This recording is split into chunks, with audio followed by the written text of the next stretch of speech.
2026-yilda NATOning diqqat markazi Turkiya poytaxti Anqaraga qaratildi. Ittifoq yetakchilari 22 yillik tanaffusdan so'ng yana Turkiyada yig'ildi.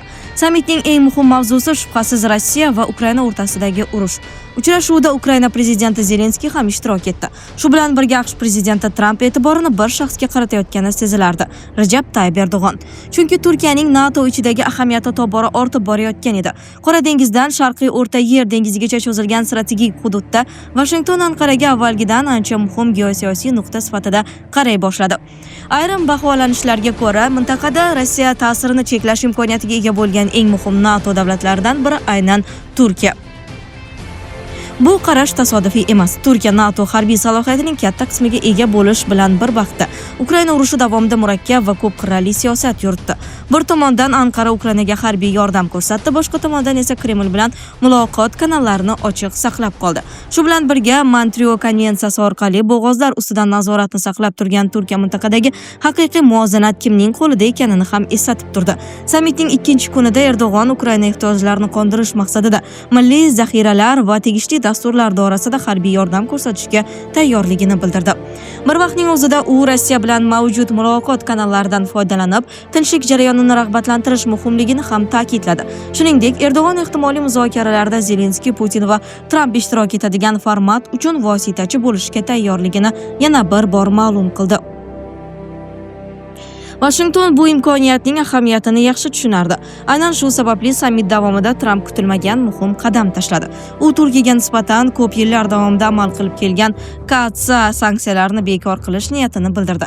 Bu qaror faqat F-35 dasturiga qayta yo'l ochish bilan cheklanib qolmasdi.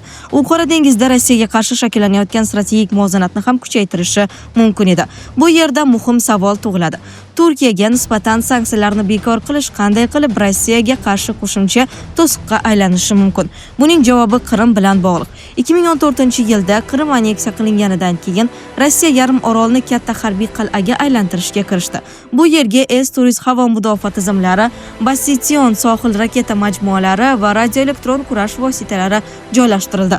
Natijada Qora dengiz havo va dengiz hududining katta qismini qamrab olgan kirishni cheklash tizimi shakllantirildi.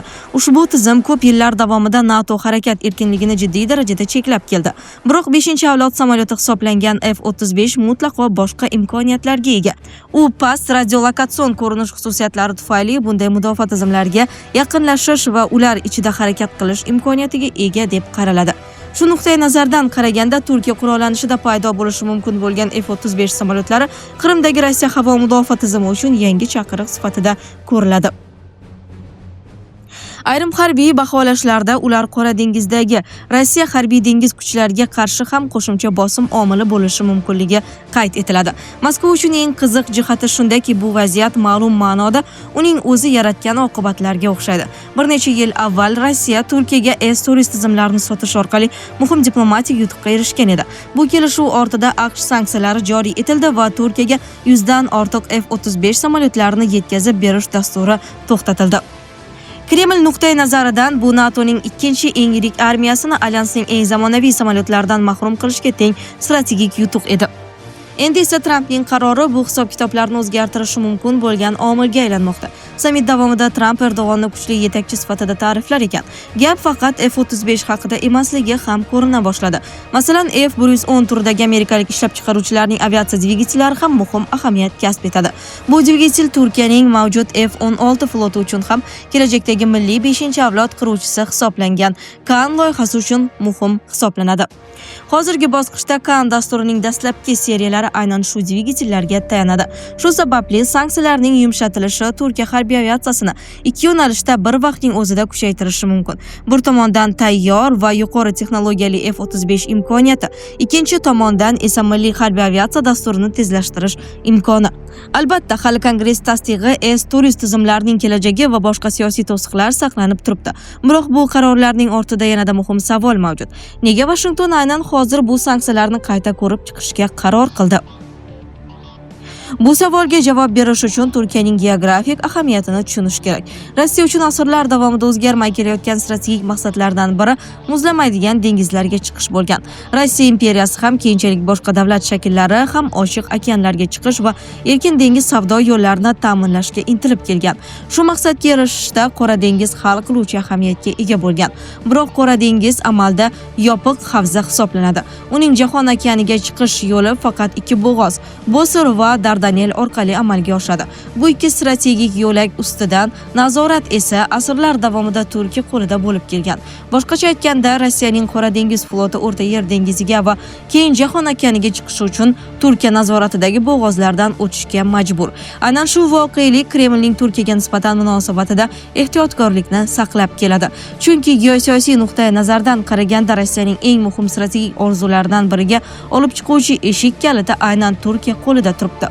Qora dengiz Rossiya uchun shunchaki dengiz emas, u mamlakatning O'rta Yer dengizi, Yaqin Sharq va Afrikaga chiqishini ta'minlaydigan strategik darvoza hisoblanadi. Biroq bu darvozaning kaliti NATO a'zosi bo'lgan Turkiya qo'lida turibdi.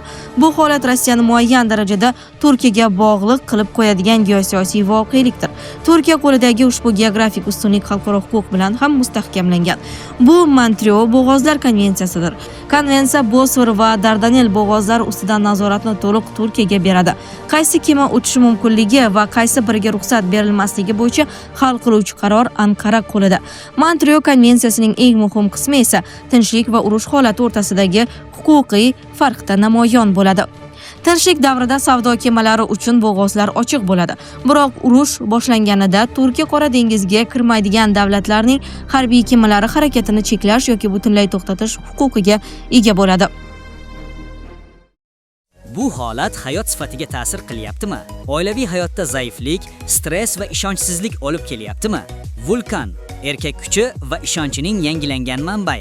Prostata bezi adenomasi surunkali prostatitdan qutulishga yordam beruvchi ishonchli formula. Atigi 5-7 kun ichida natijasini sezasiz. O'zingizni yengil va ishonchli his eting. Vulkan siz izlagan tabiiy yechim. Qog'ozda oddiy huquqiy normaga o'xshagan bu band 2022-yilda amalda muhim strategik vositaga aylandi. Rossiya Ukrainaga qarshi keng ko'lamli bosqin boshlaganidan keyin Anqara mazkur huquqdan foydalanib bo'g'ozlarni harbiy kemalar uchun yopdi. Bu yerda muhim jihat shundaki, Turkiya rasman biror tomonni tanlagani yo'q. Montreal talablariga muvofiq cheklov barcha uchun bir xil qo'llanildi. Biroq amaldagi natija ko'proq Rossiyaga ta'sir qildi. Urush davomida Ukraina dronlari va raketalari Rossiya Qora dengiz flotiga jiddiy zarar yetkaza boshladi. Moskva yo'qotishlarni qoplash uchun Baltika yoki O'rta Yer dengizidagi kemalarni Qora dengizga olib kirishni istardi. Biroq Turkiya yopgan eshik bu rejalarni amalga oshirishga yo'l qo'ymadi. Natijada Rossiya o'z flotini tashqi kuchlar bilan mustahkamlash imkoniyatidan mahrum bo'ldi. Qora dengizdagi harbiy dengiz kuchlari tashqi yordamsiz qoldi. Bo'g'ozlar yopilgani sababli nafaqat Rossiya, balki boshqa tashqi davlatlar ham harbiy kemalarni Qora dengizga kirita olmadi. Bu esa mojaroning butun dengiz havzasi bo'ylab kengayib ketishining oldini oldi. Turkiyaning Rossiyaga nisbatan siyosatini faqat bo'g'ozlarni yopish bilan cheklanmaydi. So'nggi yillarda Anqara Qora dengiz va undan tashqari hududlarda ham faolroq harakat qilib, NATOning eng ta'sirchan mudofaa ishtirokchilaridan biriga aylandi. Bu bahoning ortida real harbiy imkoniyatlar yotadi. Buning uchun yaqin tarixga nazar tashlash kifoya. 2015-yilda Turkiya o'z havo hududini buzgan Rossiya harbiy samolyotini urib tushirdi. Bu qadamni o'sha paytda NATOning boshqa a'zolari amalga oshirmagan edi. Bu bir martalik voqea ham emasdi. So'nggi yillarda Turkiya va Rossiya 3 ta turli mintaqada qarama-qarshi pozitsiyalarda turdi. Suriyada Anqara Moskva qo'llab-quvvatlagan rejimga qarshi turgan kuchlarni qo'llab-quvvatladi. Liviyada Turkiyaning Bayraktar dronlari Rossiya bilan bog'langan harbiy tuzilmalarga qarshi harakat qilgan kuchlarga muhim yordam ko'rsatdi.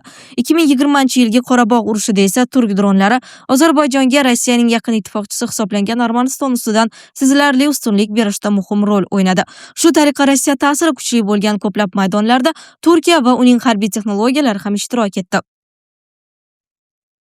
Bu NATO ichida kam davlatlarga ega bo'lgan amaliy tajriba hisoblanadi. Ushbu tajribaning ortida kuchli harbiy infratuzilma turibdi. Avvalo, Turkiya NATOda AQShdan keyingi eng yirik armiyaga ega bo'lgan davlat hisoblanadi. Biroq yanada muhim omil mamlakatning milliy mudofaa sanoati. Bugun Turkiya dunyodagi yetakchi uchuvchisiz havo apparatlari ishlab chiqaruvchilaridan biri hisoblanadi. Ayrim baholashlarga ko'ra, Baykar jahon jangovar dronlar eksporti bozorining katta qismiga egalik qilmoqda. Bu imkoniyatlar jangovar maydonda ham namoyon bo'ldi. Ukrainaga halokatli qurol-yarog' yetkazib berish masalasida ko'plab g'arb davlatlari ehtiyotkorlik qilayotgan bir paytda Bayraktar dronlari Kiyev ixtiyoriga yetkazildi. Urushning dastlabki haftalarida bu dronlar Rossiya bronetexnika kolonnalari va ta'minot yo'nalishlariga qarshi qo'llanilib, Ukraina qarshiligining ramzlaridan biriga aylandi. Turkiya yordami faqat dronlar bilan cheklanmadi. Anqara Ukrainaga Kirpitrodagi minaga qarshi himoyalangan bronetransportyorlar, lazer bilan boshqariladigan raketalar, og'ir pulemyotlar va boshqa harbiy vositalarni ham yetkazib berdi. Shu bilan birga Baykar Kiyev yaqinida yirik dron ishlab chiqarish zavodi qurish rejasini saqlab qoldi. Bu loyiha urush sharoitiga qaramay to'xtatilmagani qayd etiladi. Bu harbiy salohiyatning NATO uchun ahamiyati ham ortib bormoqda. Turkiya mudofaa sanoati endi faqat tashqi bozorlarda emas, balki alyansning ichki tizimida ham muhim o'rin egallamoqda. Masalan, Polsha NATO va Yevropa ittifoqida turk dronlarini xarid qilgan birinchi davlat bo'ldi. Shundan beri ikki mamlakat o'rtasidagi harbiy hamkorlik yanada kengaydi. Bundan tashqari Turkiya NATOga mos keluvchi yangi uchuvchisiz tizimlar ishlab chiqish dasturlarida ishtirok etmoqda va Yevropa mudofaa kompaniyalari bilan qo'shma ishlab chiqarish loyihalarini amalga oshirmoqda. Anqaradagi NATO sammitida muhokama qilingan muhim masalalardan biri ham aynan mudofaa sanoati sohasidagi hamkorlik bo'ldi. Qora dengizdagi amaliy qadamlar esa bu manzarani yanada to'ldiradi. 2024-yil boshida Turkiya, Ruminiya va Bolgariya bilan birgalikda Qora dengizdagi minalarni tozalash bo'yicha qo'shma kuch tizilmalarini tashkil qildi. NATO a'zosi bo'lgan ushbu 3 davlat bir vaqtning o'zida ham savdo kemalari harakat xavfsizligini ta'minlashga, ham Rossiyaning dengizdagi ustunligiga qarshi umumiy yondashuv namoyon qilishga harakat qildi. Shu bilan birga Turkiya Qora dengizda muntazam harbiy dengiz patrullarini amalga oshirmoqda. Istanbul atrofida yangi mintaqaviy dengiz boshqaruv tizimlari shakllantirilmoqda. Anka kabi milliy uchuvchisiz apparatlar yordamida mintaqa doimiy kuzatuv ostida ushlab turilmoqda. Bu ehtiyotkorlikning sabablari ham bor. Urush davomida Qora dengizdagi xavflar Turkiyaga tegishli tijorat kemalariga ham ta'sir ko'rsata boshladi. 2026-yil iyunida Turkiyaga tegishli quruq yuk tashuvchi kemalaridan biri hujumga uchragani haqida xabarlar tarqaldi. Bu voqeadan so'ng Turkiya Tashqi ishlar vazirligi keskin bayonot bilan chiqdi. Anqara uchun bu endi uzoqdagi urush emas. Bu mamlakat bayrog'i ostidagi kemalar uning fuqarolari va iqtisodiy manfaatlariga daxl qiluvchi xavfga aylanmoqda. Shu sababli Turkiya Qora dengizda Rossiya ekspansiyasiga nisbatan tobora aniqroq va qat'iyroq pozitsiyaga o'tayotgani haqida bahslar kuchaymoqda. Biroq Turkiyaning Rossiya siyosatiga bir o'lchamli raqobat sifatida qarash ham to'g'ri bo'lmaydi. Anqara amalda murakkab muvozanat siyosatini olib bormoqda. Bir tomonda Rossiya bilan saqlanib qolgan pragmatik munosabatlar mavjud. Erdo'g'on urush davomida ham Putin bilan to'g'ridan-to'g'ri muloqot kanallarini yopmadi. Turkiya G'arbning Rossiyaga qarshi joriy qilgan barcha sanksiyalarga qo'shilmadi. Energetika, savdo va boshqa sohalarda hamkorlik ma'lum darajada saqlanib qoldi. Aynan shu ochiq muloqot kanali keyinchalik Turkiyaga vositachilik imkoniyatlarini ham berdi. Bu ochiq muloqot kanali Turkiyaga noyob maqom berdi. Anqara bir vaqtning o'zida har ikki tomon bilan gaplasha oladigan vositachiga aylandi. Buning eng yorqin namunasi 2022-yilda kuzatildi. O'sha paytda butun dunyo oziq-ovqat inqirozi xavfiga duch kelgan bir vaqtda Turkiya Qora dengiz orqali don eksportini tiklash bo'yicha kelishuvga vositachilik qildi. Biroq bu muvozanatning ikkinchi tomoni ham bor edi. Ukrainaga yetkazib berilgan qurollar, bo'g'ozlarning harbiy kemalar uchun yopilishi va Qora dengizdagi harbiy faollik Rossiyaga qarshi muhim qarshi og'irlik vazifasini bajarayotgan edi. Bu siyosatning eng diqqatga sazovor jihatlaridan biri Qrim masalasida ko'rinadi. Anqara Rossiya bilan keng iqtisodiy aloqalarga ega bo'lishiga qaramay, 2014-yildan beri Qrimning Rossiya tarkibiga qo'shilganini hech qachon tan olmadi. Erdo'g'on bir necha bor yarim orol Ukrainaga qaytarilishi kerakligini ochiq aytdi. Bu Turkiya uchun faqat tashqi siyosat masalasi emas, chunki Qrim tatarlari Turkiya bilan chuqur tarixiy, madaniy va qarindoshlik aloqalariga ega bo'lgan Turkiya turkiy xalq hisoblanadi. Shu sababli Qrim mavzusi Anqara uchun geosiyosiy hisob-kitob bilan bir qatorda hissiy ahamiyatga ham ega. Biroq bu pozitsiya ortida aniq strategik manfaat ham mavjud. Chunki Qrimni kim nazorat qilsa, amalda Qora dengizdagi kuchlar muvozanatiga ham ta'sir ko'rsatadi. Rossiya nazoratidagi Qrim Moskva uchun butun mintaqada harbiy ustunlikni ta'minlash imkonini beruvchi platsdarm vazifasini bajaradi. Yarim oroldan turib Rossiya Qora dengizning katta qismiga bosim o'tkazish imkoniyatiga ega bo'ladi. Turkiya esa aksincha bir davlat mutlaq hukmronlik qiladigan emas, balki savdo va erkin navigatsiya uchun ochiq bo'lgan muvozanatli Qora dengizni ko'rishni istaydi. Bu omillar Turkiyani Rossiyaga qarshi ancha kuchli pozitsiyada ko'rsatadi.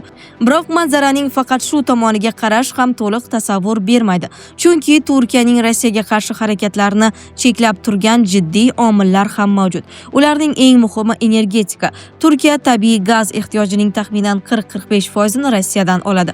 Bu esa bir kechada bartaraf etiladigan qaramlik emas. Mamlakatning birinchi atom elektr stansiyasi Akuyu Nusr Power Plant ham Rossiyaning Rosatom kompaniyasi tomonidan qurilmoqda va boshqarilmoqda.